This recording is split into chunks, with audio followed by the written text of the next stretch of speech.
বিভিন্ন রকম রোগ ব্যাধি, টেনশন, ডিপ্রেশন, অ্যাংজাইটি সমস্ত রকম রোগ থেকে আপনি থাকতে পারেন একদম দূরে যদি আপনি হনুমানজির এই মন্ত্রটি প্রতিনিয়ত জপ করেন। এই মন্ত্রটি জপ করার কিছু নিয়মাবলী রয়েছে যা আমি আপনাদের সাথে এই ভিডিওর মাধ্যমে আজকে শেয়ার করব। প্রতিদিন সকালবেলা স্নান করে শুদ্ধ বস্ত্র পরিধান করে ঠাকুরের সামনে একটা আসন পেতে বসুন।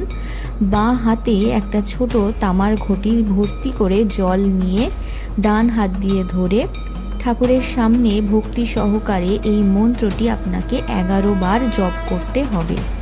তো মন্ত্রটি কি সেটা আপনারা যারা হনুমান চালিসা পড়েন অনেকেই জেনে থাকবেন। মন্ত্রটি হলো নাসে রোগ হরে সব পীড়া জপত নিরন্তন হনুমত বীরা। এই মন্ত্রটি 11 বার জপ করে তারপর সেই জলটা আপনাকে পান করতে হবে। আপনি এটা প্রতিনিয়ত করে দেখুন। ভিডিওটি কেমন লাগলো অবশ্যই কমেন্ট করে জানাবেন।